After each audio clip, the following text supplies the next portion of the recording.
Okay, so to set the stage for today, after weeks of learning about the avodah, the activities of the Kohen Gadol, Right. we're getting close to the end of his day. He's up to the sprinkling of putting the blood on the Mizbeach HaZahav, which is the next to last avodah. I think the last one is the vidui on the Sa'ir, which is then sent over the mountain. And specifically what we're coming to today is how the blood is applied to the karnos, the horns of the Mizbeach HaZahav. Right. And after that, the Gemara will talk about what to do with the leftover blood, and we'll compare it to the blood from other carbonot involving a par, such as the par Kohen HaMashiach. And finally, it's going to talk about whether there is a concept of me'il with respect to blood from these carbonot. So we're at the top of Nuntes, Right. the Boyas Ema. And now the Gemara is going to try to reconcile some points of view that we have with respect to how the blood is applied to the karnos of the small mizbeach. And in advance, one opinion is in the Mishnah, is that you stand in one place and reach over to all of the karnos and apply it. Right. The second opinion is that you walk around and you stand in front of each one and apply it. And then there are issues about which direction you walk. Right. Clockwise or counterclockwise. Iboyes Ema, if you want, we could say, I Saviralan Akafa Baregel. If you want to hold that the kafa is done by regel, meaning he walks around the Mizbeach HaZahav and stands in front of each horn and puts the blood on, the Kule Amalo Fligi, then the whole world would not disagree that the Alfinim Panim Mechutz, that you learn how to do this application of the blood on the inner Mizbeach from the big altar, the outer Mizbeach, which is outside in the courtyard. The Haka Bahakai Mafligi, and is this really what they're arguing about? No, the hach, and here this is what they're. And here, this is what they're arguing about. Mm-hmm. Mar Sarver Hakafa Biyad. One person is arguing that you hold that is applied by hand. In other words, that you stand in one place and reach over to the corns. Or Ma Sarver Hakafa Baregel. And one is saying that you walk around. The one who is holding that you stand in one place, this is Rabbi Akiva. Right. And the other person is Yossi HaGalili. Right. Okay. So there's a disagreement. So we can't reconcile it that way. So now let's go on. The Iboyes Ema, the Kule Alma, Akafa Biyad. And if you want, you could say that the whole world agrees that it is done by hand. Bahaka Bahai Kamafliga. What is it that they're disagreeing about here? Or this is what they disagree about here. Masarva Yalfinan Yad Meregel. Then do you learn how to do it with the hand from the way it would have been done if you walked around? You'd learn how to do it standing in one place as if you had walked around. Right. Or Masarva Lo Yalfinan. And one learns that you don't, holds that you don't learn from it. In other words, Rabbi Akiva's position throughout this discussion is going to be that since you're standing in one place and doing it by hand, all the things that are done on the Mizbeach outside are not applicable. Good morning. The Sava Rabbi Yossi HaGalili, Hakafa Biyad. And does Rabbi Galili, Yossi HaGalili hold that we do it by hand? No. Aha, mitakatani seifa. We learn this from the end of the seifa, from the second part of the Mishnah. Rabbi Eliezer, bimkoma haya omed. This is the opinion of Rabbi Eliezer. He says he stands in one place, umachata, and then he smears it on the horns. We call the Tana Kama, as it's. From here we'll deduct. Yes, severely. Lo severely. Lo severely. This is not what he holds. We're Right. on the Because if top. Eliezer Of, says you do, then Tanakama says, then yeah. obviously Tanakama is the one who says you don't. The Tanakama held that you walk around. We are on the top of Nun Tes. Or down around here, somewhere over here now. I think Ella.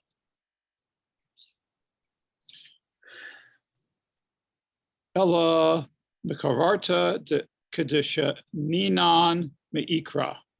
You can help me with that phraseology, please, Moshe. Okay, the Shaninan Mikara. It's And no. we're gonna learn this as we mentioned to begin with. Uh-huh. We're gonna go back to the original way of learning it. Okay. Mar Savar is not mentioning which sage, but if we says Mar Savar Hakafa Biyad, we're referring now to Rabbi Akiva, or Mar Savar Hakafa Beregel. So we now simply have two different opinions. He's saying the first Mar is Rabbi Akiva. Yes. Yeah. Rabbi Akiva, who holds that you stand in one place Right. and reach over and put the blood on. Right. The Eboyas Ema, and by the way, the Vilna Gaon takes out this Eboyas Ema here. He says it's not if you would say. He just takes it out and removes it from the Gemara text. Bahaka. This is what we are arguing over. Mar Sarver Saviv de Mizbeach Panimi, Kasavi de Mizbeach Hakitzon. One is arguing that you walk around and you go in front of each horn and put the blood on, just as you walk around the Mizbeach in the courtyard. Umasarver Kula Mizbeach Panimi B'makom Kada. And the second argues that you stand all in one place, that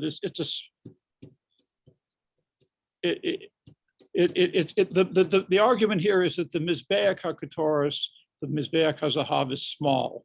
The whole dimension of the Mizbeach HaZahav is the dimension of one horn on the altar outside. And you can stand in one place and do it all. It was 1 amma by 1 amma. Exactly. Which is the dimensions of the Karnos on the Mizbeach outside. Kerno Mizbeach Chitzon Kai also. Okay. No, that's where it stops. And that's why Rabbi Akiva says you don't have to walk around because it was so small. It's so small you can reach it. Tanya, it's brought in the Brisa. Amar Reb Yishmael, Shnei Kohanim Gedolim, Yishtare B'Mikdash Rishon. There were two Kohanim Gedolim that you could say are left over who were practicing in the base of Mikdash or Rishon. And the Vilna Gaon takes out Rishon here. And a lot of commentaries take out Rishon. And I looked it up and they do it for a couple of reasons. The main one is that we have a tradition that there weren't different ways of doing things in the Bayat Rishon. There weren't Maklekos and Halakha in the time of the Bayat Rishon. So this wouldn't make sense. And there's some other reasons, which we'll talk about in a minute. Zeh Amar Biyad Hakafti, Zeh Amar Beregel Hakafti. So one of these former Kohen Gedolim said, I did it by standing in one place and reached the horns by hand. And the second was I walked around. Right. Zeh Nosim Tam L'Devarov, Zeh Nosim Tam L'Devarov. And they each gave a reason for what they did. Zeh Nosim Tam L'Devarov Savi Hamizbeach Panimi Kasavi Hamizbeach Akitzon. So in other words, one says I walked around because I learned from what was down on the altar outside. And just that they walk around there, so I walk around here. The Nosim Tam L'Devarov. And the other one also gave a reason. Kula HaMizbeach B'Makom Chada. The whole Mizbeach HaPanimi is in one place. Karen Achitzon Kai, Karen Dechitzon Kai, and it's equivalent to the Karen, the horn that was on the Mizbeach outside. And this is the end of the discussion. Oh, wow. The professor just brought in a prop. Have to come over here and show it to Moshe Druin. Good morning. See, no, show it to him. We have a prop here. I remember. Unfortunately, a lot of what we're talking about is taking place inside that building. Oh. Hard. I don't have the insights. Okay. And that ends this discussion about how to apply the blood onto the horns of the Mizbeach inside the Heikel. And so my take on it is that after all this discussion, it seems like you don't necessarily need to make a decision, that both ways of applying it were acceptable. Sounds like it.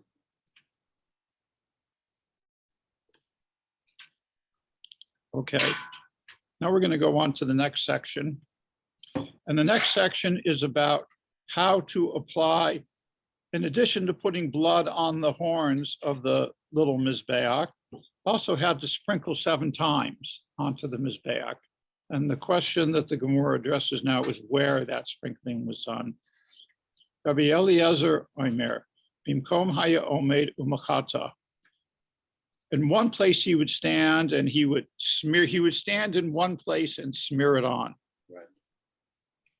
Mas Nisan Meni. And who teaches this? Rabbi Yehuda. It is Rabbi Yehuda. The Tanya, Rabbi Meir Omer, Rabbi Eliezer Omer, Bimkoma Omed, Umakata Vial Kulon. Oh, I guess we're still talking about the horns. He would stand in one place and he would rub it on all of the staves. Ayanose mimamayla lamata, husme'eta shiba alaxon. So he was saying he would rub it, apply it from bottom to top of each of the horns, except for the horn that was diagonally across from him. And then he would apply it from in the opposite direction, from above To him, meaning Shinosim mimata lamaila. He would put it on from bottom to top. In other words, it would pulling be it up. Yeah. it would be too hard to reach over and do it from top to bottom, so we do it from bottom to up. Right. Rabbi Yehuda Omer, Rabbi Eliezer Omer, Bimkoma Omed, Umachata al Kulam, who knows say milamata lamaila. He says he would apply all of them from bottom to up. Chutz mizeh shahaysa lifanov, except for the one that was right in front of him, mamish, shenose mimaila lamata. And this he would apply from top to bottom. Kihika delo nisvasan ma'aniya. In other words, the concern is that, and we talked about this yesterday, if he applies it like this, the blood will drip down from his hands onto his garment. Obviously, this part of the discussion is still talking about the person, the Kohen Gadol, that stands in one place. Because if he's walking around and putting it on each of the horns, this is not a problem. It's only if he's standing in one place that you have to be concerned about how he does it so he doesn't drip blood onto his own sleeve. Okay. So what's the machlokes then? I'm not getting it exactly. Well, these are 2 opinions about What are they? the order in which, how you apply it. One opinion is that as you stand in one place, you apply it from top to bottom, except Right. for one of them that you apply bottom to top. And the other opinion is the opposite. I don't know. It seems the same to me. But okay. Okay, let's go back. We should go back to Rabbi Eliezer. Or no, we'll go back to Rabbi Eliezer. Okay, Moshe? Yeah. I'm reading. I'm saying Rabbi Yehuda, Rabbi Meir, that you do in your place on all of them. Yes. The first 3, milamala lamata. Besides the one that's opposite him. Diagonally opposite. Diagonally. Okay, so that's one. I got that. What does the second one say that's different? The second goes the opposite way. He starts from top to bottom on them. That's the machlekes. No, hunosen milamata lamala. Look at what Yehuda Omer. All 3 of them, he says hunosen milamata lamala. He starts from below, going up. Oh, Oh, wow. Oh, I see. There it is. Milamala lamata. This is milamata lamala. Got it. Okay. I was just looking for this specific difference. I got it. So all of them, he starts from low going up. And the last one, so he doesn't get dirty. is high going low. Got it. Okay, I'm sorry. It was a lot of seeing the both ends. Sorry. Hazami menu al tahora shel mizbeach. We're now done with that subject of putting the blood on the horns of the mizbeach, and we're now turning to the subject of sprinkling the blood onto the top of the mizbeach. Okay. And the quotation in the Mishnah is Hazami menu al tahora shel mizbeach. He sprays it onto the, you could say, the pure part of the mizbeach. My tahara, what is this referring to, the pure part? Amarabba bar Rav Shila, Fliga Palge. to Amri Inchi. You say it on half of the Mizbeach, and this is the way that people normally talk. And now we're going to talk about what that means. Tahar tahara, the high fliga diyoma. It's Palge diyoma. Yeah, tahar here is the Aramaic word, and it's, if we were to put it in Hebrew, the tahira is taharayim. Right. So it's like noon of the day, which is the brightest part of the day. Right. So it's put on the cleanest and the brightest part of the mizbeach, right, on the top. Okay, and what does that mean? Meisvei kashu maza enu maza lo agav ha'efer v'lo agav ha'gakalim. When he sprays the blood onto the top of the mizbeach, he doesn't spray it onto the coals that were there. He doesn't spray it onto the ashes that were there. But what did he do? But he shovels off, he moves aside the ashes and the coals to the side, and then he sprays onto the space that was left. Rav Shila, all Gavia de Mizbeach, on that part which was revealed, Kediksiv, Uke Etzem Hashemayim Letaher. And it's making an analogy, just like you can see in the heavens are clear, he puts it onto the clear part of the Mizbeach on the top. Tanya Chananya Omer Bitzad Sefoini, who no saying, Rabbi Yosei Omer Bitzad Dromi, who no saying. V'maika miflagi. So the question now is, on what part of the surface, which is all of an amma by an amma, do they put it on? Mm-hmm. And they have a disagreement. And it's going to turn out that the disagreement is based upon their point of view about how the curtains were set up, separating the Heiko from the Kodesh Kadoshim. Okay. Mar Sarver Piske B'Darom. This is, I think, Rabbi Akiva. He holds that there were two curtains, and you would enter. I think this first one is Hanania, sorry. Yeah. Okay. Right. Excuse me.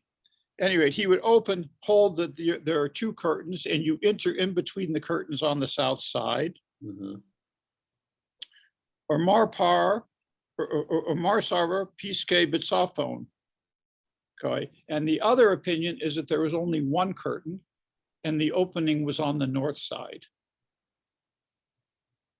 Okay, these are two different opinions, and the Machlekes here is going to be that you want to put it closest to the way in which you come out, the Kohen Gadol comes out of the Kodesh Kadoshim, in order to not pass up a mitzvah.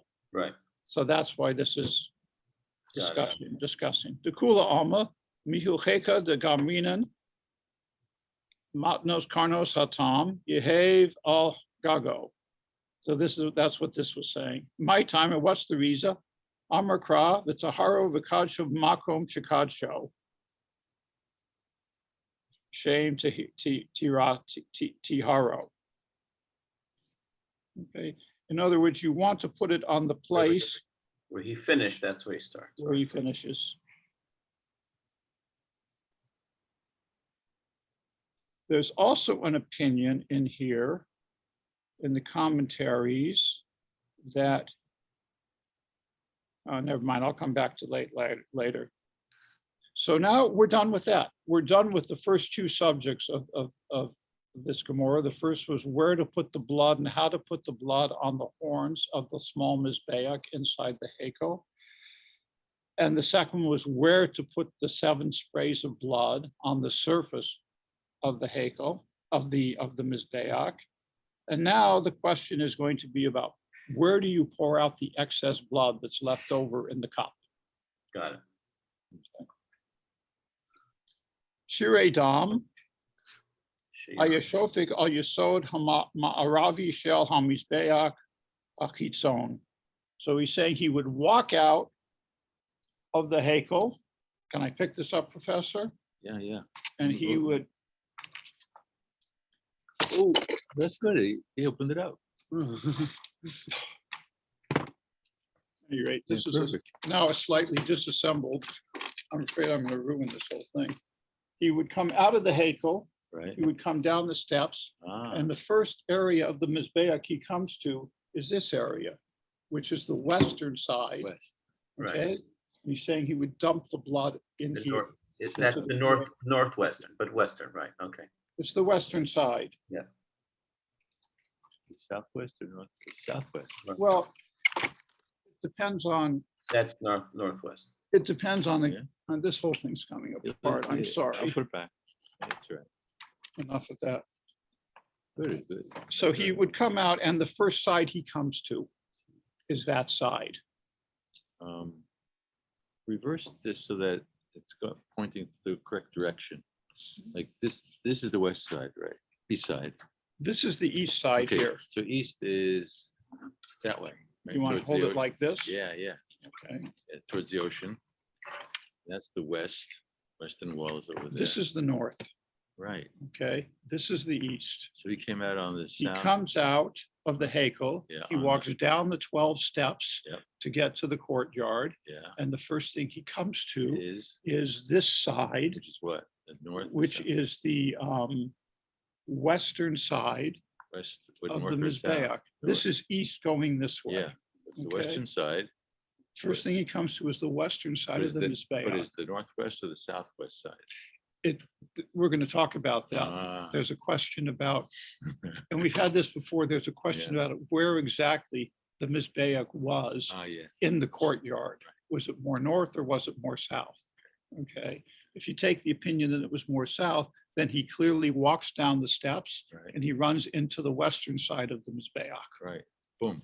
and boom, dumps out the blood. What's Okay. the other opinions? The other opinion is that it was further to the north. Right.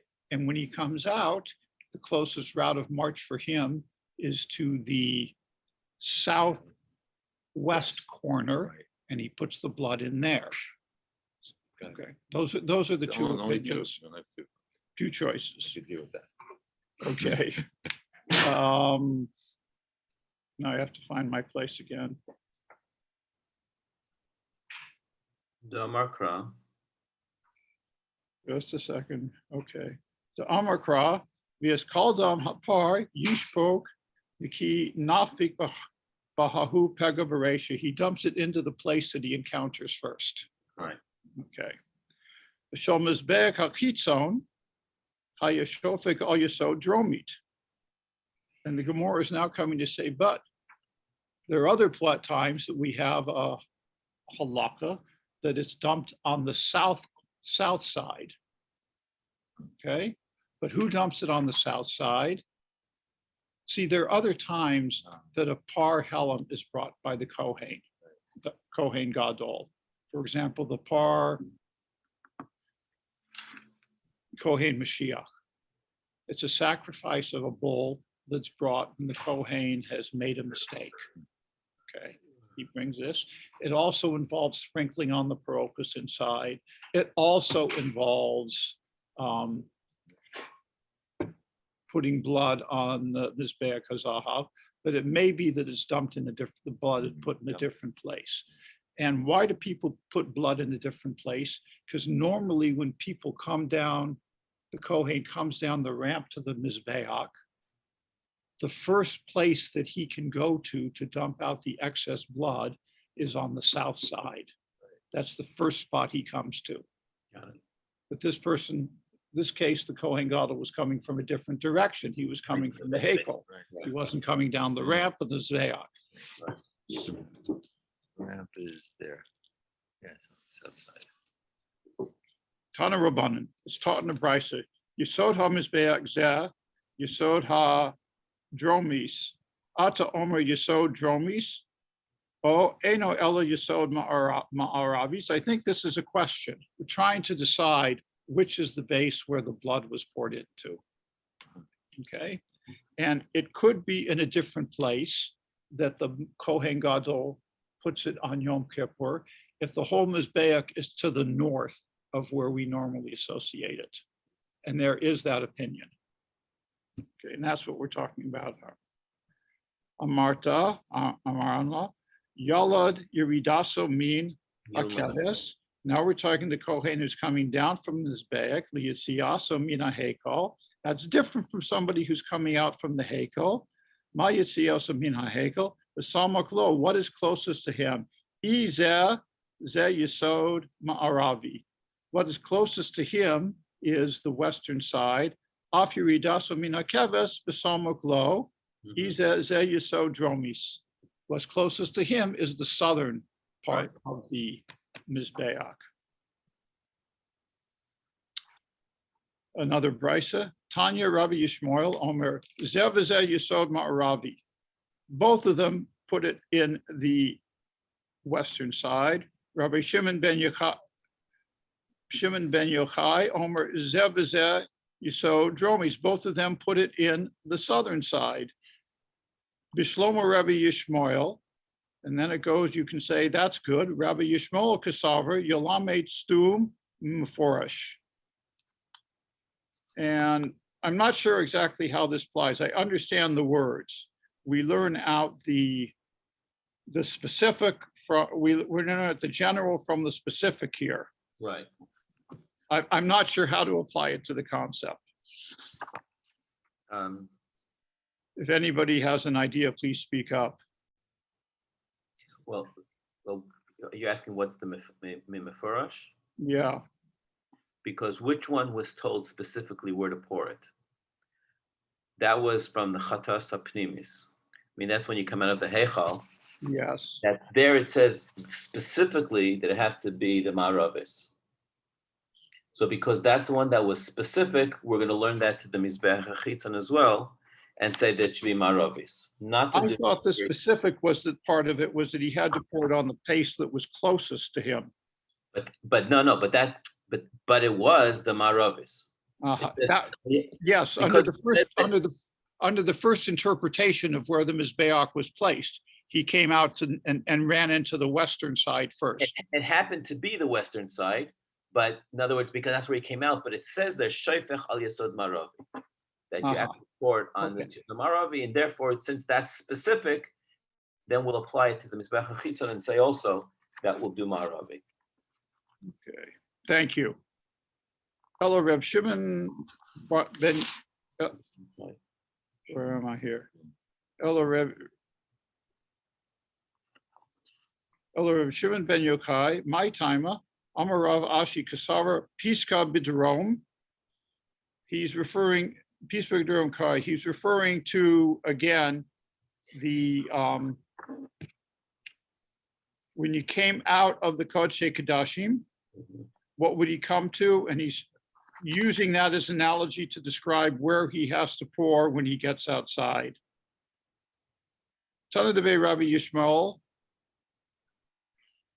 V'devei Rabbi Shimon ben Yochai, Zeh v'zeh Yisod Dromit. In both cases, he would pour it on the south side. V'simanek Meshucha Garve Legavra. This is a very interesting phrase here. The students of, there are two ways to interpret this, and both of them are interesting.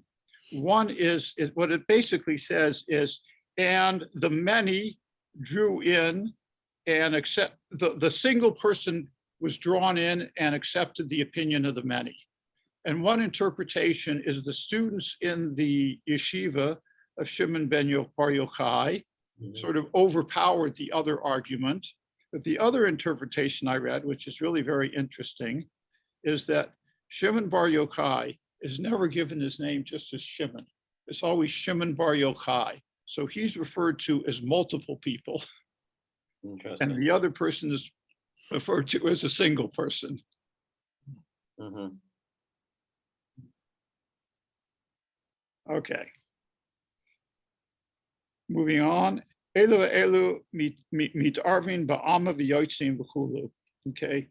All of these bloods, wherever they came from, they were ultimately mixed and poured into the Amma, which was a drain. And now the question the Gemara is going to address is what use, if any, could be made of this blood? And the subject we're going to get into now is the subject of me'il. Me'il is the prohibition upon using something that has been consecrated for other purposes.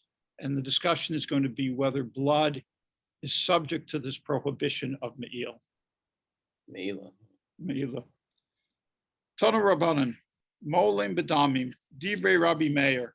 He says there is me'il on dam. For Rabbi Shimon, v'chokamim omrim ein ma'alin behen. There is no me'ila on blood.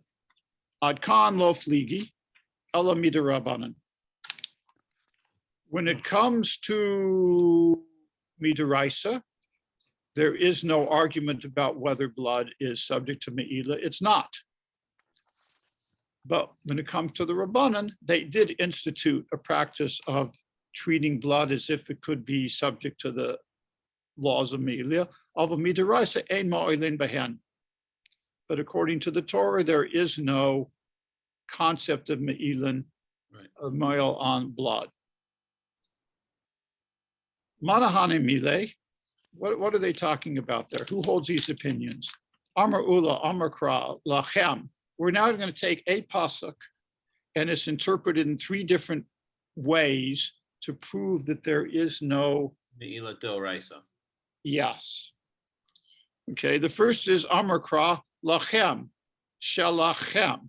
And that the Gemara is saying the emphasis in Lachem is it's yours. In other words, it never became consecrated. It always belonged to you. Yehei Dvei Rabbi Shimon. No. Shalachem yehei. Shalachem Yehei. It should be. Meaning for you, it should be. So it's yours. It never became concentrated. Right. Dvei Rabbi Shimon. Dvei Rabbi Shimon, Tana, L'chapra. It's given for atonement. It's not given to be. Go ahead, Moshe, say it. No. L'chapara nesotiv. I've given Lo me'ila. It's given to be used for atonement, and it doesn't become subject to me'ila. Yeah. Rabbi Yochanan Omer, Amar Kra, the pasuk says, "Hu lifnei kapara kala akar kapara." He's saying that the blood is blood, and it's treated the same before it's used and the same after it's used. Right. Mala akar kapara, ein bo me'ila. After something has been used, it doesn't have any holiness left to it. Af lifnei kapara ein bo me'ila. Therefore, also before it is used, there isn't going to be any holiness attached to it. Right. And this was all to prove that there is no me'ila on blood midaraisa. Right. The ema la'akar kapara kalifne kapara. Therefore, we say that after the use so you're of saying maybe we should swap it. Maybe we should learn achar kapara for before kapara. So it's like, okay, keep on going. Lifnei kapara yesh bo be'ilan, af la'akar kapara leisho me'ilan. He's saying maybe it should be the opposite. maybe there it is should be the opposite, and they should be me'ila on both. En lekadavar shena asis mitzvos amolim bo v'lo hare truma sedeshin. No. That's a new question. The answer That's is, a new question. yeah, no, I think he says here, En lecha davar shnases mitzvaso u'ma'alim bo. We've never found any place that has Mila because of its mitzvah. Meaning that once, that after he did the mitzvah, there's Mila, but not before. Meaning he doesn't become Mila because of the mitzvah, only after it. Yeah. Now, we could keep going to the Mishnah on the next page. It's actually a very interesting discussion. but I would like to stop here because I'm finding this rough going. Okay, And this is the end of the page. the Seder, yeah. Okay, shakech, really good. Thank you. Wow. It was really clear. Shakech. Can't wait for Rabbi Smith to come back. Thank you. Thank you. Very much. Okay,